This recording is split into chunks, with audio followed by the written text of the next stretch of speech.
there are some utilities that are heavily used across the whole package. Their main purpose is to improve some fundamental concepts such as testability, decoupling, modularity, and usability from the inspector instead of diving into the code, so that is more designer friendly. And since you will be finding them many times when you will be interacting with the objects provided by the framework, such as both the scriptable objects that are serialized in your assets, but also in the mono behaviors that you attach to your entities, to your game objects, is important to mention them early so that you know what they are and what is their purpose and how they function. So we can start by introducing the concept of int variables and long variables. So if we go on create SOAP RPG framework and then we go on utils, we see that we have IntVar and LongVar. These are nothing more than variables, as you know them already when we define them in the code, in the scripts, in the C# scripts. But the main difference is that these variables are saved as scriptable objects. So they are serialized in your assets and they can be dragged and dropped in your inspector, in your components of the various game objects, just as plain scriptable objects. And this is useful, for example, to make an example when we want to define, for example, this could identify our player, our hero level. So we will call this int variable player level. We can say that it starts off with 1 as a value. And if you have seen already in the previous video about the introduction of the entities, the introduction tutorial video, you will remember that we had the level that can be used as a constant, or you can see that here we can pass by an int variable. So now, instead of using the constant value, we can drag and drop our int variable, and we are using instead the value that is wrapped inside this int variable object. Now, the main utility of this is that it provides, it decouples the piece of information that is storing the value of our player level from the entity core script. Because let's say that here, if you can see on our UI, we may have on our scene a HUD that is showing the current level of our hero. But if we want to pass this information to our HUD, we should somehow pass our entity and then access the level from the entity core component of our player, and then we could show it here. That is quite cumbersome, and our HUD may not want to delve into the actual implementation of our entity. So by doing this, we can instead pass once again our player level to the HUD component. So for the sake of example, I prepared this text, hero level, and you can see that here there is a hero level HUD script that is very simple. Actually, is just binding to a text variable, is taking also an int variable, our hero level int variable, and on the update he will just set the text, it updates the text with the actual value of our int variable. Now, this is not the best practice to have such a heavy, busy update loop for updating the level of the UI, but for the sake of simplicity, this should work to showcase the purpose of int variables. So now here we can, for example, drag and drop our int variable of our hero level in the hero level HUD script, and if we enter in play mode, you will see that the level is updated to 1. And now if we go on our player, we select our variable OK, and we go here and we change it, you can see that in real time the value is updated. So by just changing the value that is contained inside of this variable, every other component that wants to know about the hero's level or the player's level will already have the information available straight away without requiring us to share wall objects or components and then having to perform some serious business logic in order to extract the piece of information we want. Now, the utility of this is well described, in my opinion, in the Unite Austin 2017 from Ryan Hippel.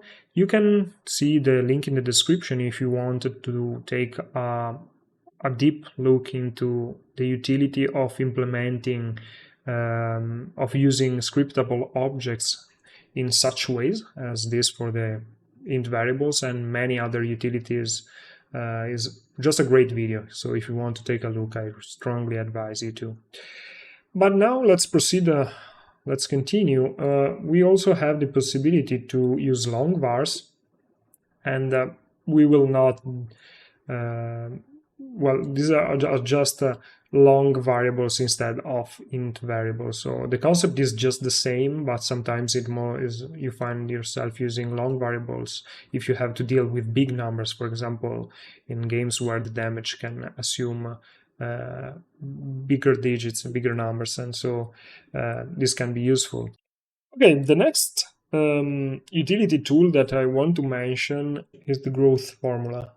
Growth formulas are used to define how some values change and usually increase at the increase of the levels.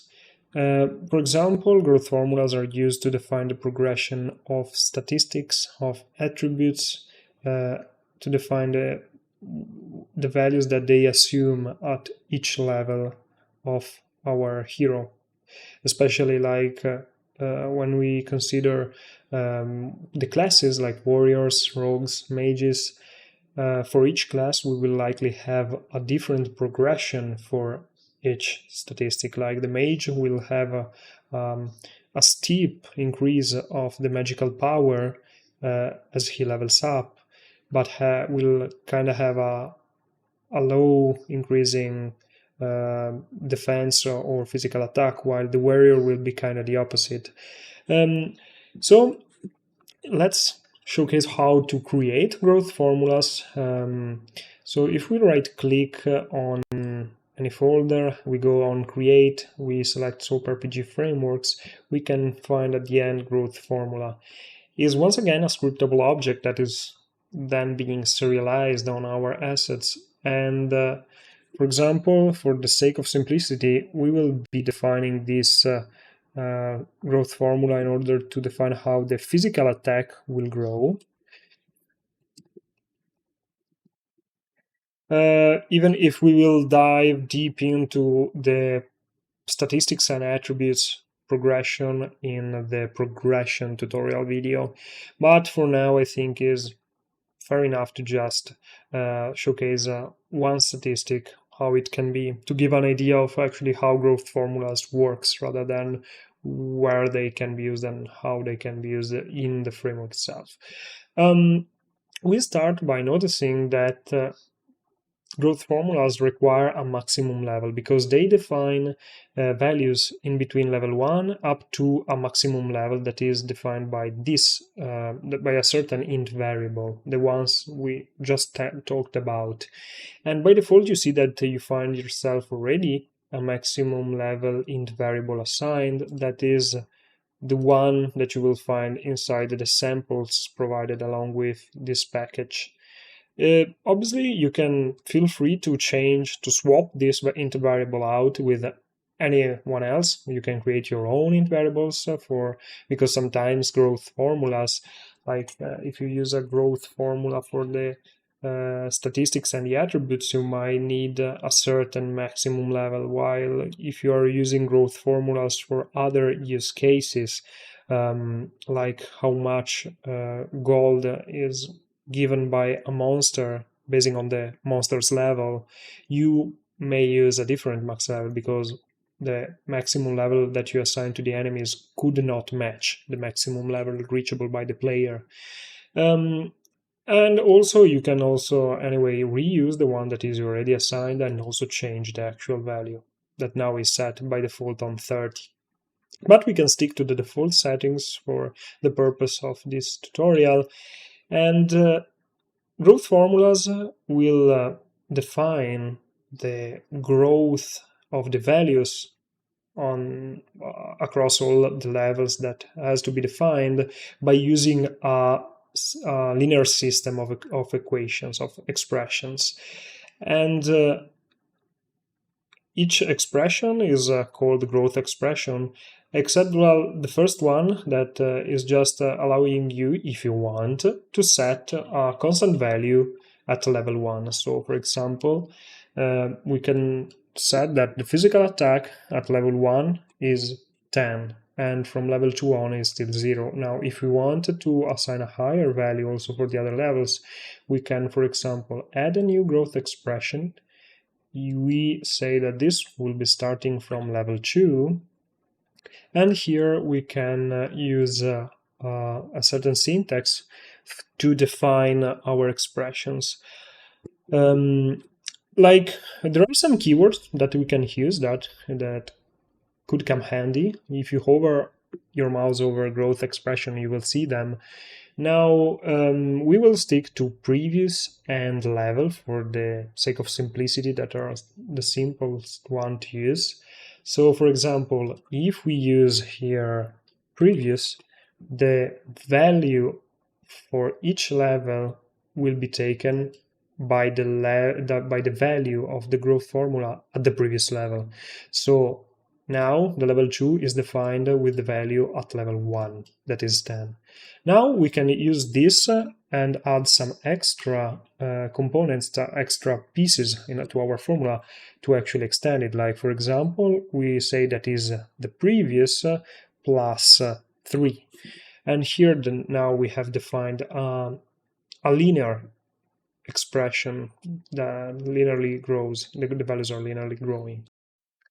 And we can also add further growth expressions. For example, if our hero gets an awakening at level 10, and maybe his physical attack is receiving a great boost all in one time because of the awakening, we can define that at level 10 it gets as the previous value but plus 100. And now, since we want this to take effect only at level 10, we have to revert this formula from level 11 onwards. So we add another one that takes place at level 11. So that here now is from level 10 to level 10 is just one level, and here can go back to the previous formula. And we see that actually just from level 9 to level 10 he gets 100 more physical attack, and then it proceeds linearly for the next levels. Now maybe since he awakened, we also want to, at this point, to not use just a plain linear function that in most of RPG games is actually kind of not the case. Most commonly you have superlinear higher degree polynomial growth functions. And to do this, we can, for example, use a times 1.07, and obviously we have also to wrap this in parentheses. And you see that now our physical attack from level 11, from level 10 onwards, actually, it will start to grow with a higher than 1 polynomial function, with a higher degree polynomial function.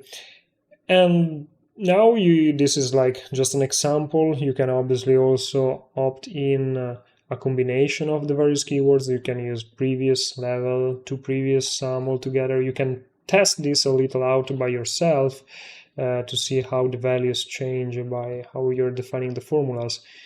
But I think that for the purpose of this video, something like this should already give you a grasp of what is the purpose of growth formulas and how to use them.